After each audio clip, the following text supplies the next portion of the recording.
다시 조금 되풀이하겠습니다. 자, 오늘의 말씀은 왜 우리들을 제사장으로 임명하셨나?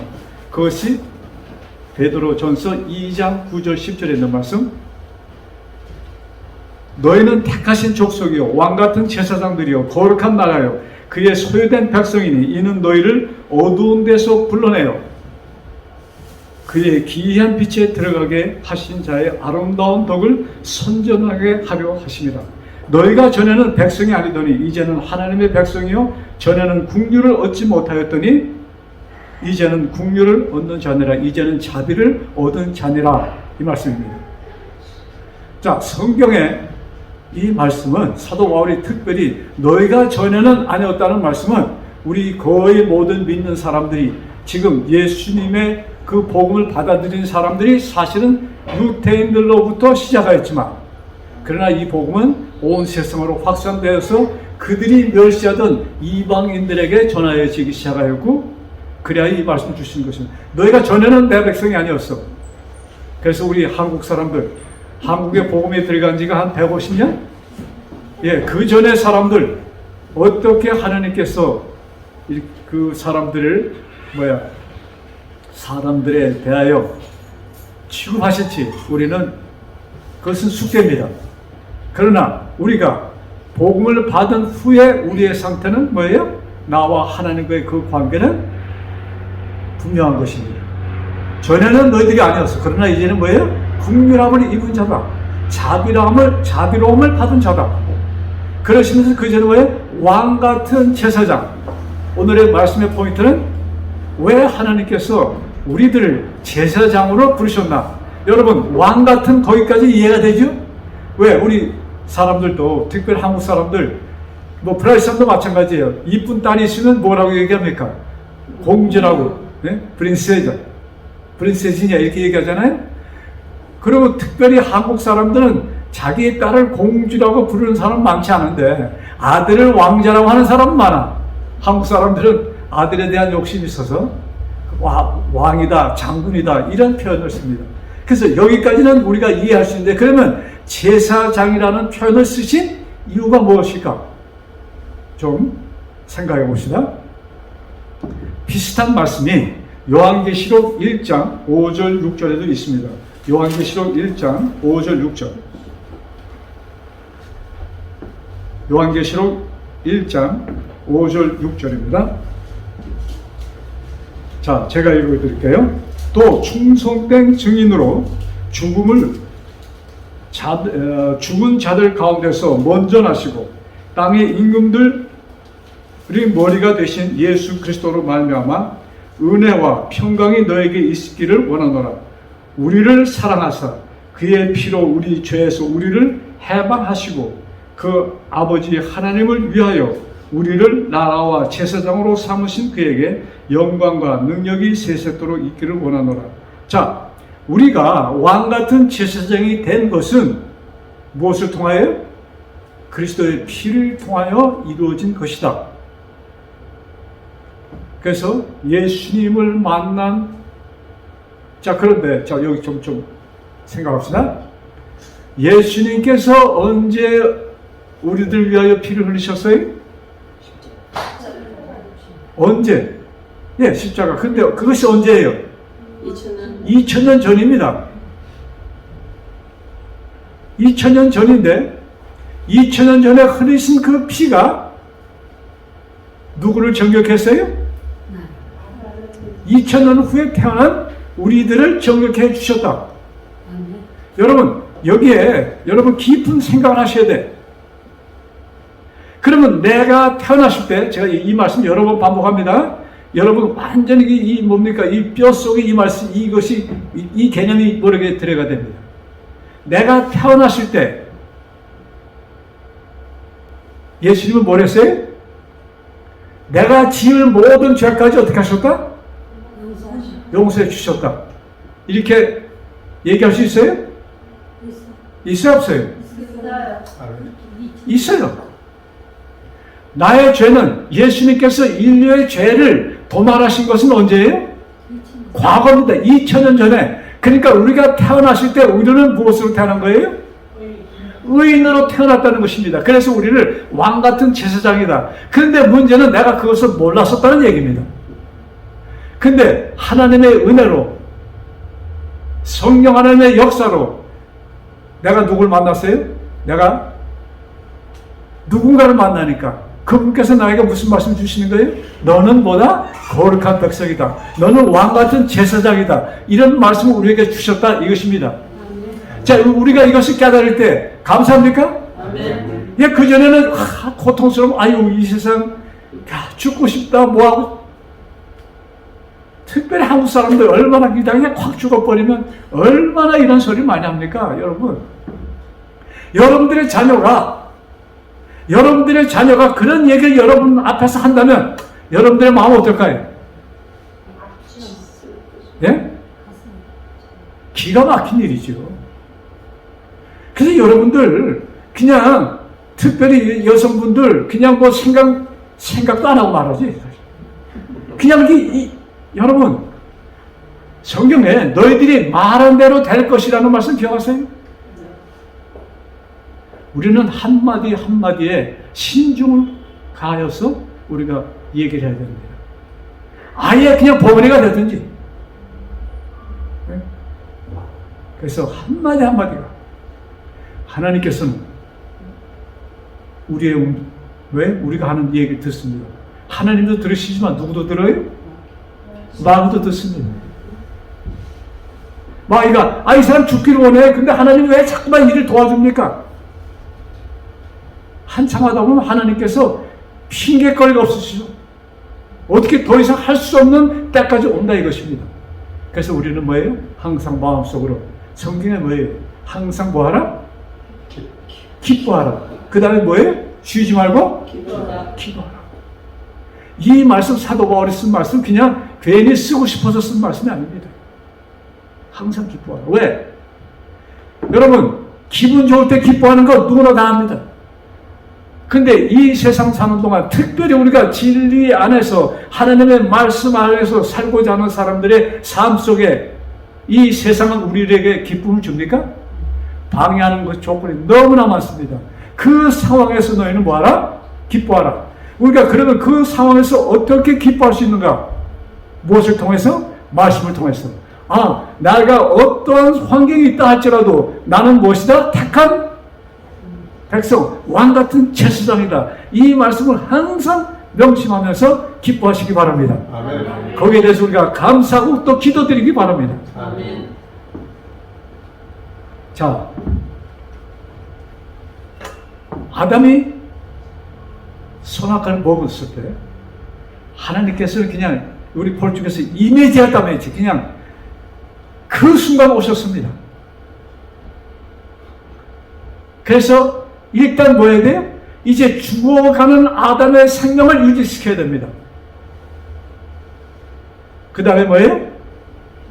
하나님께서 뭐예요? 선악과를 먹으면 너는 뭐 한다고 그랬어요? 죽는다고 하셨어. 그러니까 죽어야 돼. 근데 그냥 죽어두면 죽는 것을 지켜보실 수가 없는 하나님께서 그 아버지가 오셔서 뭐예요? 일단 죽어가는 것을 스톱시키고 그 다음에 뭐예요? 누가 옵니까? 마귀가 거기 있었잖아요. 이는 죽어야 됩니다. 분명히 죽어야 돼요. 그때 하나님께서 뭘 하셨다고 그랬어요? 마귀와 거기서 계약을 맺습니다. 오케이. 그런데 어떻게 해요? 아담이 죽는 대신에 내가 죽을 것이니 아담은 살려야 돼. 이것이 아담이 죽지 않고 호흡을 유지하면서 자손을 낳을 수 있는 뭐였어요? 길이었습니다. 그래서 에덴에서 그 조약으로, 그리고 바로 후에 하신 일이 무엇입니까? 양을 잡아서 그 가죽으로 뭐예요? 아담과 해와의 수치스러움을 가려주십니다. 지금 뭐를 가려주시는 거예요? 임시로. 그것은 영원한 것이 아닙니다. 임시로 뭐예요? 그들의 죄를 가려주시는 것입니다. 그래서 그것이 계속 유지되는 것입니다. 몇 년 동안? 4,000년 동안 그것이 유지되는 것입니다. 여러분, 아담이 에덴 동산에서 쫓겨난 후에 또한 하나님께서는 성경에는 분명한 우리 지금 다 완전히 기록은 다 되어 있지 않지만 그 양을 잡아서 하는 그 계약, 그것을 아담은 그것을 봅니다. 듣습니다. 그걸 알아요. 그래서 그는 에덴 동산에서 쫓겨난 후에 밖에서 뭐예요? 그 제사를 드립니다. 이 아담이 제사를 드렸다는 것은 기록이 없지만 그의 아들 가인과 아벨이 제사 드렸다는 것을 볼 때 뭐예요? 그들은 누구한테 배운 거예요? 아버지 아담에게서 배운 것입니다. 자, 그럴 때마다 제사를 드린 다음에는 뭐가 생깁니까? 가죽이 생기잖아요. 그 가죽으로 뭐예요? 망가진 옷도 다시 해 입고 그 어린아이들의 옷도 해주고 이렇게 해서 그것이 반복될 때마다 뭐예요? 그들의 후손들은 뭘 생각하는 거예요? 이 짐승의 희생으로 우리가 생명을 유지한다는 것을 그들은 배웠고 이 짐승은 결국 누구를 상징하는 것이었다? 하나님을 상징하는 것이라는 것을 그들은 어려서부터 배웠던 것입니다. 자, 성경에 총 몇 권으로 되어 있죠? 신구약 합치면 몇 권이에요? 66권이에요. 그래서 구약이 몇 권? 세봐야 돼? 39. 네, 39. 그래서 39, 27. 예, 그래서 뭐예요? 66권이에요. 그런데 창세기 한 장, 창세기는 뭐예요? 창세기에서 1장, 2장은 창조입니다. 그 다음에 3장은 타락이에요. 그리고 타락과 또한 후속의 경륜이 거의 3장에 기록되어 있습니다. 그 후로 기록된 모든 말씀은 뭐예요? 구속 사업을 전개하는 것이 기록되는 것입니다. 자, 창세기 맨 마지막 절에 50장 마지막 절 무엇이 기록되어 있습니까? 요셉이 애굽 땅에서 죽고 장사 지냈다는 것이 창세기 끝에 있는 말씀입니다. 자, 그 창세기를 빼면은 65권은 전부 다 뭐예요? 구속에 대한 말씀입니다. 자, 그 다음에 출애굽기가 기록되어 있잖아요. 출애굽기 시작하면서 거기에 모세가 등장합니다. 자, 출애굽기 그 다음에 뭡니까? 레위 민수기 쫙 나오면서 특별히 모세 오경에 기록된 말, 그 다음에 여호수아 사사기 그 모든 것은 뭐예요? 하나님께서 인류를 구원하시는 길을 실물 교훈으로 기록된 책들입니다. 즉 그것이 이스라엘 백성들이 야곱의 자녀들이 애굽에 뭐예요? 400년 있다가 거기서 나오면서의 기록이 출애굽이잖아요. 그것은 무엇인가? 우리 사람들이 마귀가 주장하는 이 세상, 그것이 애굽이에요. 여기서 뭐예요? 하나님께서 탈출시키고 해방시키고 그들을 지키는 그 방법이 출애굽기를 통해서 우리는 배울 수가 있는 것이에요. 여러분, 애굽에서 나온 후에 한 달 동안 그들은 무엇을 먹고 살았어요? 그들이 가지고 나온 음식을 먹고 살았습니다. 한 달이 있다 다 끝났어요? 사실 이스라엘 백성은 아마 한국 사람이었으면 한 사람도 못 나왔을 거야. 우리가 며칠 거느냐 뭐하냐 다 따지고. 근데 모세가 애굽에서 나와서 며칠 걸릴 것을 알았어요? 몰랐어요?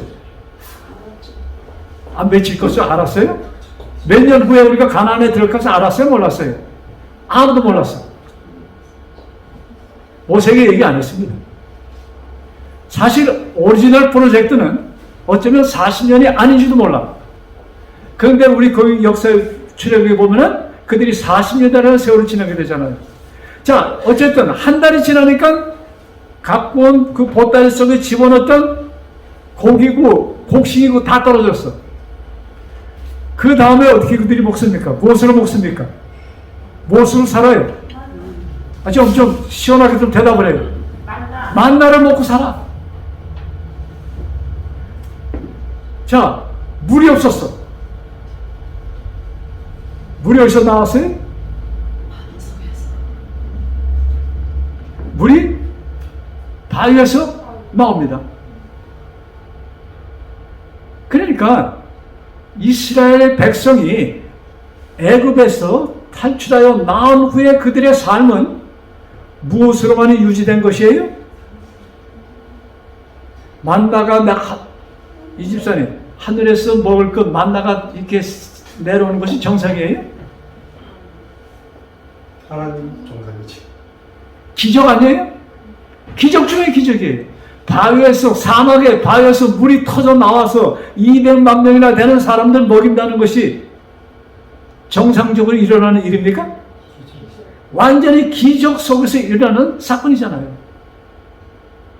처음에 그들은 와, 얼마나 놀랐을까요? 얼마나 기뻤을까요? 근데 그것도 매일같이 하다 보니까 나중에는 뭐라고 그래요? 여러분, 우리가 지금 마스크 하니까 답답해. 네. 여러분 마스크하고 좀 뛰어보세요. 이게 답답해서 뛰질 못해. 뭐가 부족한 것이? 산소가 부족해. 뛰면 많은 산소 공급해 줘야 되는데 이게 가렸으니까 충분한 산소가 들어가지 않아. 근데 여러분 아침에 일어나서 나에게 뭐예요? 산소를 주셔서 감사합니다. 그렇게 얘기하는 사람 봤어요? 하나도 없어. 그것은 다 그냥 정상적으로. 여러분, 우리가 한순간 한순간 이 세상에서 사는 자체가 뭐예요? 기적임을 깨닫시기 바랍니다. 특별히 하나님을 받아들인 후에 우리가 살 수 있다는 것은 기적 중의 기적이에요. 이 지구촌을 누가 주장합니까? 마귀의 세상입니다. 여러분, 지옥이라는 얘기 있잖아요. 한번 어느 시간 지옥에 대해서 좀 말씀드리고자 합니다. 지옥, 땅 지자에 감옥 같아서 옥이잖아요. 그러니까 지옥이 어디예요? 지옥이 여기예요. 요사에 보면은 지옥 아니에요? 가정마다 들여다보세요.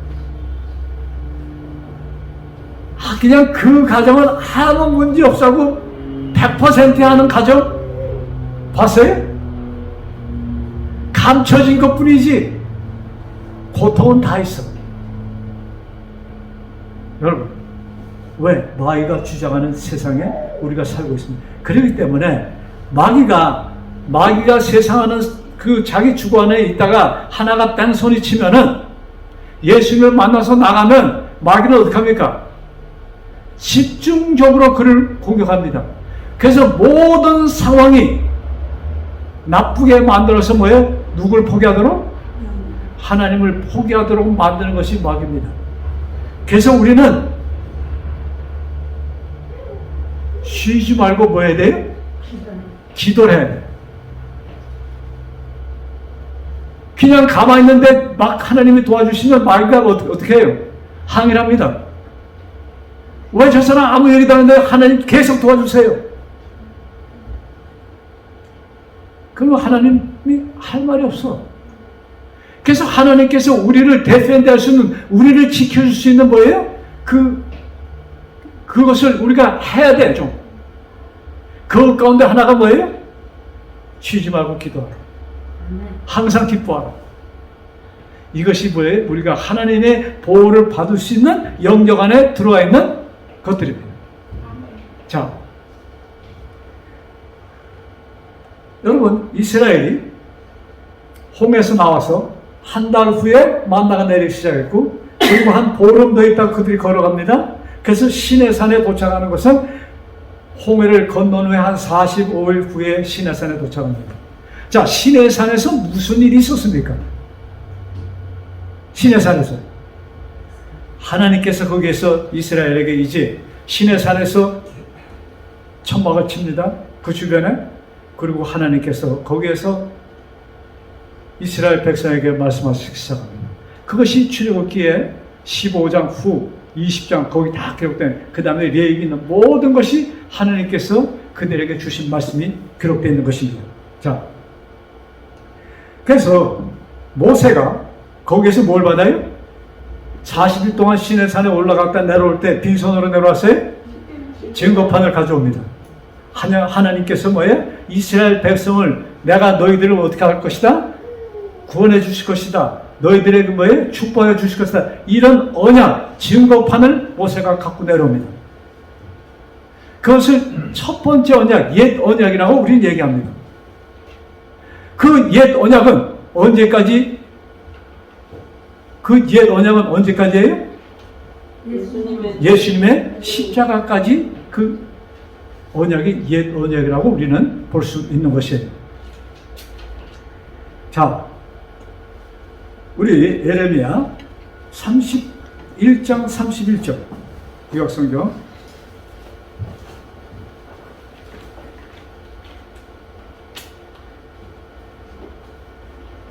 예레미야 31장 31절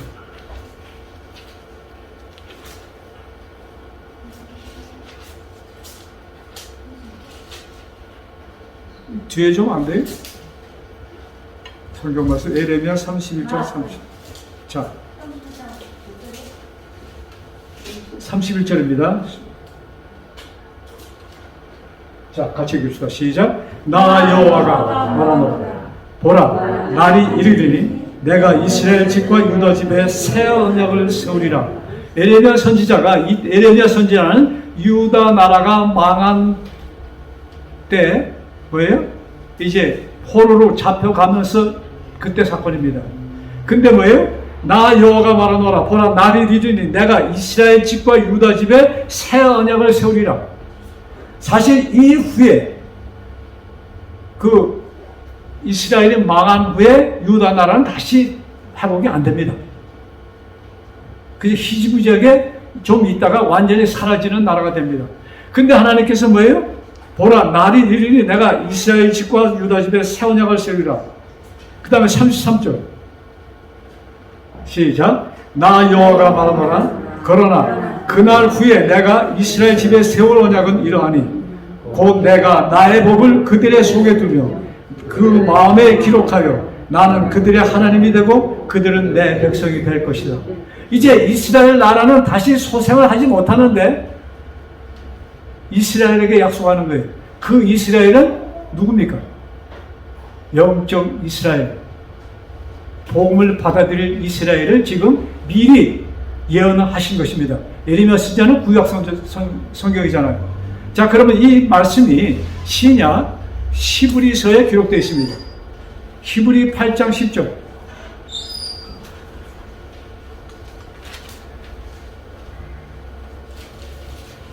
히브리 8장 10절. 자, 제가 읽습니다. 또 주께서 가라사대 그날 후에 내가 이스라엘 집으로 세울 언약이 이것이니 내 법을 저희 생각에 두고 저희 마음에 이것을 기록하라. 나는 저에게 하나님이 되고 저희는 내게 백성이 되리라. 여기 그들은 뭐예요?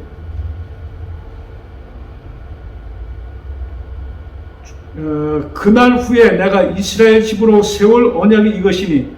자, 사도 바울이 에레미야에 있는 말씀을 이용하면서 이 히브리서를 썼을 때 이스라엘은 어떤 상태에 있었습니까? 이스라엘 나라 있었습니다. 로마의 속국이지만 있었어요. 그러나 그리고 얼마 있지 않아서 예루살렘이 어떻게 돼요? 멸망되고 이스라엘은 아예 지도에서 없어지는 나라가 됩니다. 2000년 후에 지금 현재 이스라엘 땅이 생기기 전까지 이 땅에는 이스라엘이 존속하지 않았습니다. 그런데 그들에게 뭐예요? 새 언약. 근데 그날 후는 십자가 후에를 말씀하는 것이에요. 십자가 후에 내가 새 언약을 너에게 쓸 것이다. 그럼 이 새 언약은 무엇인가? 십자가 후에 약속되는 언약. 자, 성경에 아담, 노아, 아브라함, 모세 이 모든 자들하고 하나님이 언약을 맺습니다. 근데 그 언약의 중심 메시지는 뭐예요? 하나님께서 이 노독들과 맺은 언약이 뭐예요? 내가 너희들을 어떻게 할 것이다? 구속할 것이다. 구속 사업이, 구속의 말씀이 언약의 중심입니다. 자, 이제 신약에 들어와서 이제 예수님이 십자가 후에 옛 언약은 지나가고 뭐예요? 새 언약을 주는데 그 언약이 이제는 어디에 기록된 것이 아니고 어디에 기록될 것이다? 우리의 마음과 생각에 기록될 것이다. 왜? 이스라엘에는 그 형태, 그 나라는 어떻게 됐어요? 없어졌어. 성전은 없어졌습니다. 사실 돌비는 이스라엘이 망하기 600년, 700년 전에 그 성전이 없었습니다. 예수님께서 오셨을 때 그 성전 안에는 바벨론에 의해서 유다 나라가 망한 후에 새로 수리하여 지은 그 성전 안에는 지성소에 그 뭡니까? 언약궤가 없었습니다. 즉 모세가 시내에서 받은 두 돌비는 이미 사라진 후입니다. 자, 그런데 하나님께서 뭐예요? 당신의 종을 통하여 그때 말씀을 상기하면서 그날 후에 내가 새 언약을 세울 것이다. 즉 그래서 그 새 언약은 뭐예요? 예수님의 십자가 후에 세워진 언약. 그러면 십자가를 통해서 주신 언약은 또 뭐예요? 십자가를 통해서 우리에게 무엇이 이루어지는 것이에요? 구속을 말씀하는 것입니다. 자, 우리 출애굽기 다시 가서 출애굽기 19장 3절 6절.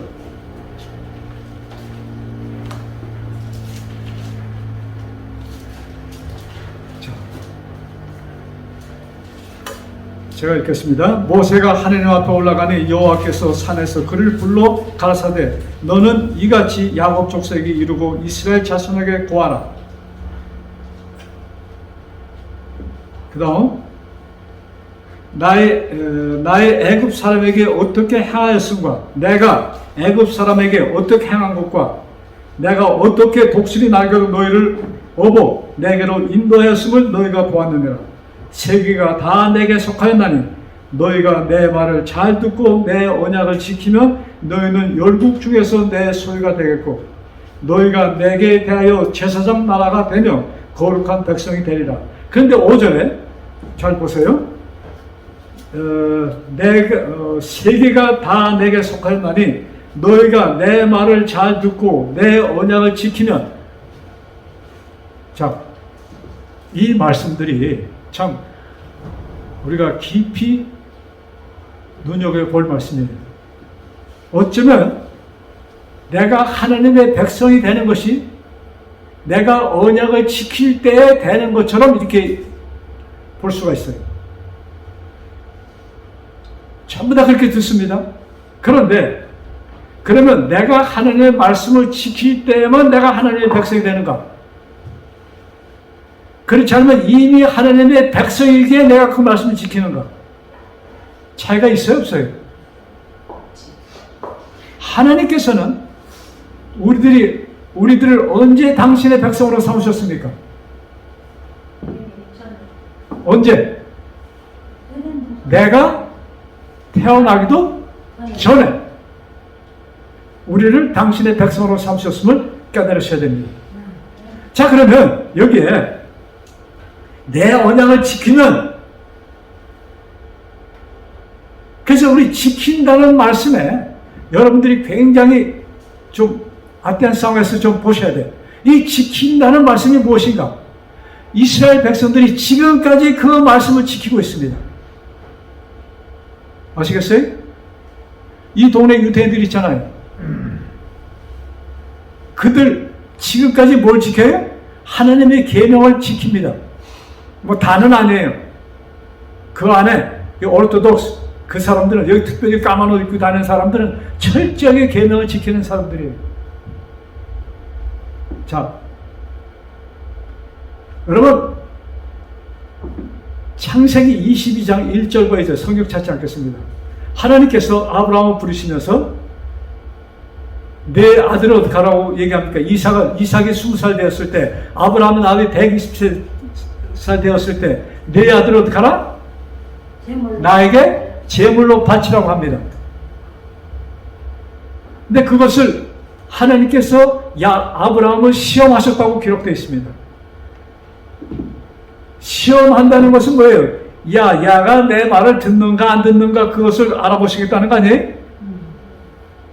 그래요, 안 그래요? 우리 권사님, 그래요, 안 그래요? 그렇죠. 그런데 하나님께서 아브라함이 하나님의 말씀에 순종할 것을 아셨을까요? 모르셨을까요? 아시는데 무슨 시험을 하셔? 그냥 시험할 때가 시험한 것이야. 근데 하나님은 뭐예요? 다 아셔. 그럼 그게 진짜 시험이에요? 하나님은 분명히 아브라함이 그 이삭을 데리고 모리아 산에 가서 제단까지 올려놓을 것을 아시는데 그 왜 그런 일을 아브라함이 주셨을까? 생각 안 해보셨죠? 좀 생각해 보신 분도 계실 거야. 왜 주셨을까? 자, 아브라함이 믿음이 있는가 없는가 알기 위해서 시험하셨다. 대부분 그렇게 얘기를 합니다. 근데 하나님은 전지전능하신 분이에요. 우리 집사님 그렇잖아요? 아셨어요? 모르셨어요? 왜 대답이 쉬네? 하나님 아셨어요? 모르셨어? 아셨어요. 분명히 아셨어. 근데 왜 그것을 요구하셨을까? 자, 여러분 아브라함의 고통을 좀 상상해 봅시다. 분명히 그가 들은 음성은 하나님의 음성인데 내 아들을 모리아 산에 데리고 가서 거기서 제물로 나에게 바치라. 근데 그 당시 주변에 하나님을 섬기지 않는 이방신들은 가끔가다 그런 일을 했습니다. 자기 아들을 자기의 신에게 바치는 일들을 했어. 그것이 뭐예요? 그 가정의 번영을 위해서 그들이 섬기는 신이 계속 복을 받기 위해서 뭐예요? 한 아들이 희생되는 것입니다. 그 당시 있었던 제사입니다. 그런데 하나님께서 아브라함에게 그것을 명하시는 것입니다. 그러니까 아브라함이 듣고 분명히 하나님의 음성인데 도대체로 깨달을 수가 없어. 그가 아는 하나님이 이런 것을 시키지 않는 분인데 그런데도 순종 안 할 수가 없는 것이 그 음성은 분명히 누구의 음성이었어요? 하나님의 음성이 너무나도 분명했기 때문에 그것을 거역할 수가 없었어. 그래서 아브라함이 그 아들을 데리고 제단을 쌓고 결국은 이삭에게 얘기하고 이렇게 죽이려고 하는 순간 하나님께서 그 행동을 멈추게 하시잖아요. 그러시면서 그 눈에 보인 것이 뭐였습니까? 양. 예, 가시덤불에 이 양이 뿌리가 걸려서 애쓰고 있는 양이 그들 눈앞에 보였습니다. 그래서 아브라함은 즉각 하나님께서 보내주신 것이구나. 그 바로 전에 있었을까요? 없었을까요? 있었는데 가려졌는지 하여튼 아브라함의 눈에는 보이지 않았습니다. 그렇죠? 그래서 그 양을 그때 아브라함과 이삭의 마음속에 생각 속에 그 양은 누구를 대신해서 희생된 것이에요? 자기의 사랑하는 아들 이삭을 위해서 희생됐습니다. 이삭은 나의 생명을 대신해서 죽은 뭐예요? 양. 여러분 의미가 특별했을까요? 자, 그 후로 아브라함과 이삭의 믿음이 어땠을까요? 네? 100% 하나님을 의존하는 그런 믿음이 갖게 되는 것입니다. 그래서 여러분 이 말씀을 기록하신 것은 하나님께서 아브라함을 시험하시고자 주신 것이 아니에요. 무엇을 위해서 이 말씀이 기록되어 있는가? 누구를 위하여 기록되어 있는가? 누구를 위하여? 누구를 위하여? 나를 위하여 기록되어 있는 말씀입니다. 성경의 모든 말씀은 누구를 위한 것이에요? 나를 위한 것이에요. 왜? 하나님께서 왜? 당신의 백성을 당신의 아들을 보내서 당신의 백성의 죄를 뭐예요? 도말하시고 그를 살리실 것에 대한 확신함을 아브라함에게 주시고 아브라함의 후손들이 그것을 이어가도록, 그래서 이 성경을 보는 우리들도 그 이야기를 보면서 뭐예요? 하나님을 100% 믿을 수 있도록 그런 기록을 우리에게 써주신 것입니다. 아브라함을 테스트한 것이 아니에요. 자, 그 다음에 이 이스라엘 백성 하나님께서 저 출애굽기 25장에 보면은 펴지 않아도 좋습니다. 하나님께서 나를 위하여 성전을 지으라고 말씀하십니다. 그래서 모세가 하늘에서 모세에게 보여준 성전의 그 프로젝트를 보여주시고 그와 같이 성전을 지으라고 하십니다. 누굴 위하여? 이스라엘 백성을 위하여? 나 하나님을 위하여. 자, 여러분, 저 사진 좀 보여주실까요? 자, 우리가 성전에 모세가 지은 성전을 우리 좀 사진을 좀 봅시다. 자, 옆에 천막들은 이스라엘 장막 사람들이 지내던 곳이고 이것이 성전입니다. 성전 집에 그 뭡니까 성막 들어가면은 앞에 저 네모나고 연기나는 것이 뭐예요? 번제단이에요. 거기에서 양을 잡고 죄인이 죄를 지으면 짐승을 가져오면 거기서 잡고 그 피를 뿌리고 조금 종개에다가 피를 담아서 성소 안에 갖고 갑니다. 이것이 매일같이 이루어지는 일이에요. 근데 이 일을 누가 했는가? 누구들이 이 일을 합니까? 제사장이 하는 것이에요. 제사장이 뭐예요? 죄인이 짐승을 가져오면 머리에 안수하고 죄를 짐승에게 옮기고 짐승이 죽습니다. 그래서 짐승이 죽는 것은 무엇을 상징하는 거예요? 나의 죄가 도말되는 것입니다. 그걸로 끝나지 않아요. 거기서 피를 담아서 어디로 들어가요? 그 성전 안에 들어갑니다. 자, 지연이 성전 안에. 자, 성전 안에 들어가면은 왼쪽에는 금초대가 있습니다. 오른쪽에는 떡상이에요. 그 다음에 지금 사람이 서 있잖아요. 그것이 분향단입니다. 여기 서 있는 분은 제사장이에요. 이것이 매일같이 하루에도 수십 번, 수백 번 이루어지는 일입니다. 근데 매일같이 이루어지는 것처럼 중간에 휘장이 있죠. 휘장 안쪽으로만 이루어지는 일입니다. 자, 빛은 누굴 상징하는 거예요? 내가 길이요 진리요 뭐예요? 빛 대신은 예수 그리스도 하나님을 상징하는 것입니다. 자, 오른쪽에는 떡상은 또 뭐예요? 그것도 예수님을 상징하는 것이에요. 내 뭐예요? 내 몸을 먹으라.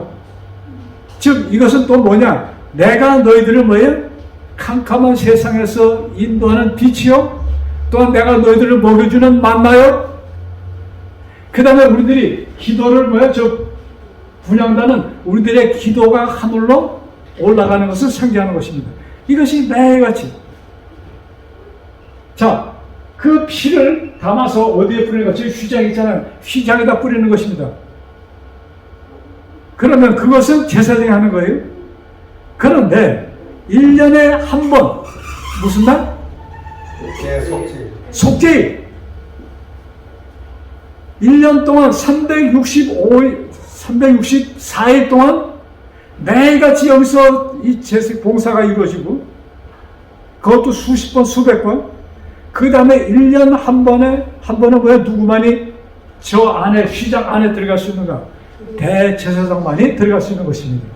자, 히브리서에 보면은 예수님을 대제사장이라고 말씀하셨습니다. 히브리 3장 1절, 히브리 8장 1절, 2절에 보면은 예수님이 대제사장이라고 임명을 받습니다. 그것은 왜 그런 임명을 하나님께서 예수님께 주시는가? 지금 예수님은 부활하시고 승천하신 후에 대제사장으로 이 성소 봉사를 하시는 것입니다.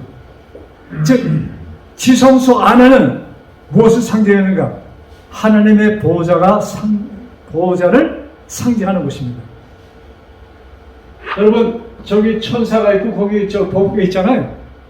그 위에 저거는 그 안에 돌비가 있다는 것을 보여주기 위해서 저렇게 열어놓은 것이고 그것이 거꾸로 덮여 있습니다. 그 금판을 갖다가 뭐라고 했냐면 시온자라고 해서 속죄소입니다. 이 하느님의 그 뭡니까 이스라엘 백성의 죄가 도말되는 장소, 즉 속죄소라고 말을 붙였어요. 속죄소라고 불렀어요. 거기에서 뭐예요? 이스라엘이 지은 모든 죄가 완전히 도말되는 거 1년에 한 번 있었어. 근데 저 제사가 언제까지 이루어진 것이에요?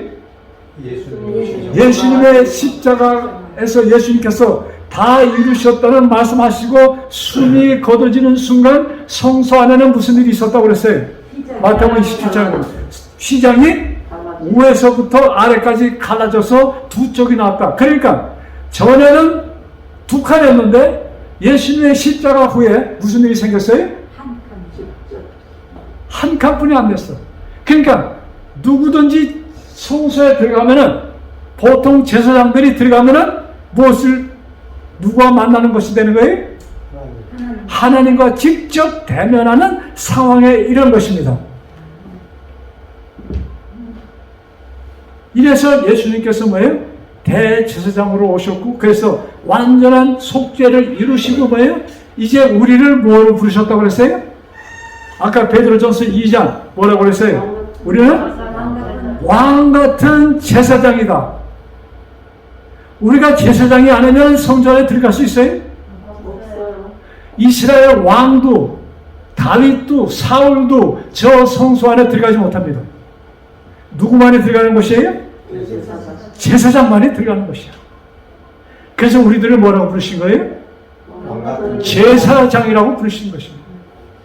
왕, 그것은 존경하고 이렇게 사랑하는 애칭이에요. 그런데 거기에 가장 절대적으로 없어서는 안 되는 시호가 뭐예요? 제사장이에요. 우리를 제사장으로 임명하신 것은 우리들이 누구 앞에 서기 위하여? 하나님 앞에. 여러분, 히브리서의 말씀을 쓰셨을 때는 이미 성전 휘장은 없었을 때였습니다. 다시 말해서 성소와 지성소의 구분이 없었을 때입니다. 성소자 지성소예요. 이해되십니까? 그래서 하나님께서 뭐예요? 이 성소의 말씀을 아주 세밀하게 기록하시면서, 그러니까 에레미야 그러니까 레위기에 기록된 모든 말씀, 이스라엘에게 주어진 모든 예배는 전부 다 무엇이었는가? 속죄 사업입니다. 속죄, 구원이에요. 자, 우리가 잘 아는 뭡니까? 그 이스라엘의 그 축제 뭐죠? 절기 가운데 가장 유명한 것이 뭐 있죠? 유월절이 있어요. 또 뭐가 있어요? 속죄일이 있죠? 속죄 하는 날이 있어요. 그 다음에 제사 가운데 뭐가 있어요? 화목제가 있어요. 근데 모든 제사는 무엇을 뜻하는 거예요? 우리들의 죄가 도말되고, 그러므로 우리가 뭐야? 하나님께 나를 지켜주신 감사의 예물, 화목의 예물, 속죄의 예물, 모든 것이 우리를 위한 예배인 것입니다.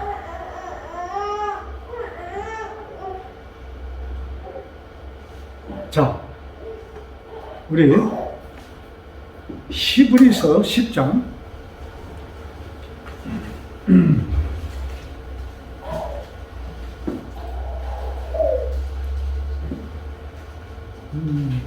18절. 자, 16절부터 제가 다시 읽게요. 아까 본 말씀이지만, 자, 주께서 가라사대 그날 후로는 저희와 세운 언약이 이것이라 하시고 내 법을 저희 마음에 두고 저희 생각에 기록하리라 하신 후에 또 저희 죄와 저희 불법을 내가 다시 기억지 아니하리라. 그들 마음속에 생각 속에 내 법을 기억하라고 하시면서, 하나님의 법은 무엇이에요? 여기 저희 죄와 저희 불법을 내가 다시는 기억지 아니하리라. 이것이 하나님의 법이에요. 그들의 죄를 내가 기억지 않겠다는 말씀입니다. 자, 그 다음에 18절. 이것을 사하셨은즉 다시 죄를 위하여 제사 드릴 것이 없느니라. 더 이상 뭐가 필요하잖아요? 제사가 필요하잖아. 예수님의 십자가에서 모든 것은 완벽하게 끝났기 때문에 더 이상의 제사는 필요 없다는 말씀입니다. 자, 그 다음 우리가 예수의 피를 힘내고 성소에 들어갈 담력을 얻었나니 그 길은 우리를 위하여 휘장 가운데로 열어 놓으신 새롭고 산 길이요 휘장은 곧 저의 육체니라. 예수 그리스도의 몸을 통하여 우리는 어디에 들어간 것이에요? 성소 안에 들어갔습니다. 그런데 예수님이 죽으시는 그 순간 뭐예요? 성소와 지성소의 휘장이 어떻게 됐어요? 찢어졌어. 이제는 한 칸이에요. 즉 그 안에는 누가 계신 곳이에요? 하나님이 계신 하나님의 보좌가 있는 곳이에요. 자, 그러면 예수님께서 지금 그 안에서 무슨 일을 하고 계시는가? 하늘 보좌에서 하나님 앞에서 무슨 일을 하는 것이에요? 하나님의 백성들이, 자, 여기 보니까 더 이상의 제물은 제사는 필요가 없어요. 그러면 계속 예수님께서 이들의 죄를 용서해 주세요라는 기도를 들으실까요? 제사가 필요 없다는 얘기가 무슨 말씀이에요? 예수님께서, 하나님께서 우리의 죄는 이미 다 어떻게 했어요? 다 도말하셨어. 그런데 사람들이 그것을 알아요, 몰라요? 몰라. 마귀가 그것을 가려요. 그래서 사람들이 뭐예요? 하나님께 오는 것을 두려워하고 겁나는 거예요. 그런데 하나님은 뭐라고 말씀하셨어요? 다시는 너희들의 죄를 기억지 않겠다는 약속을 주셨어. 그러면 예수님께서 지금 하시는 사업은 무엇인가? 우리들에게 성령 하나님을 통하여 이런 것을 알려주시면서 너는 두려워 겁을 먹지 말고 누구에게로 오라? 나에게로 오라는 초청의 말씀을 하시는 것입니다. 그래서 예수님께서는 지금 엄청나게 일을 하셔. 지금 이 세상에 많은 사람들이 고통 속에 있어요. 성령 하나님을 보내서 조사하시는 거예요. 컴퓨터를 앞에 놓고 야, 누가 좀 가능성이 있나 없나 이걸 쫙 보시면서 뭐예요? 그들의 천사, 그들의 성령을 보내서 뭐예요? 사람들에게 그 심령을 움직이도록 하는 일을 지금 예수님께서 하신다 이거예요. 이를 위해서 뭐예요? 하나님과 아버지 하나님, 예수님, 성령님이, 삼위일체 하나님이 동업으로 일을 하시는 거예요. 자, 그러면 우리들을 뭐라고 부르셨어요? 제사장으로 부르셨어. 제사장은 무슨 일을 하는 거예요? 제사장은 하나님 대신 이 땅에 있을 동안 뭐예요? 사람들이 죄를 지으면 그 죄를 짐승에게 옮기고 짐승을 죽이는, 즉 그러니까 하나님의 동역자가 제사장이라 이것입니다. 우리는 누구예요? 하나님의 동역자, 동업자라 이것이에요. 무엇을 위해서? 먼저 깨달은 자는 그 다음 사람을 위해서 뭐예요? 하나님과 동역자가 되어서 이 땅에 있는 사람들 뭐예요? 한 사람이라부터 주님께로 이끄는 일을 하기 위한 동역자로 우리를 부르셨다 이 말씀입니다. 그래서 이 제사장이라는 표현은 엄청난 것을 소유하고 있어요. 우리가 제사장이기 때문에 우리는 마음껏 성소에 들어갈 수 있는 것입니다. 내가 성소에서 하나님을 만난 그 후는 뭐예요? 너무나도 감사해요. 그것을 뭐예요? 그 감사함을 우리는 나누는 일을 하기 위해서 우리를 제사장으로 부르셨다 이 말씀입니다. 그래서 하나님을 만난 자들이 무엇으로 상징이 되는가? 여러분 히브리 12장 14절에 뭐예요? 너희들이 뭐예요? 화평함과 거룩함으로 쫓으라. 화평함과, 즉 하나님을 만난 사람들의 삶은 뭐예요? 화평함과 거룩함만이 있는 것입니다. 근데 혹시 내 마음이 화평치 않고 거룩지 않다는 순간 무엇을 깨달아야 돼요? 아, 내가 너무나 멀리 와 있구나. 다시 뭐예요? 하나님께 나를 건져주세요. 그래서 예수님의 기도 뭐예요? 시험에 빠지지 않게, 그 다음에 뭐예요? 악에서 건져주셔서. 이 말씀이 우리 생활 속에 계속 활동되어서 정말로 하나님의 동력자로 제사장으로 국권에서는 우리 모두 되기를 간절히 바라면서 말씀을 마칩니다. 아멘.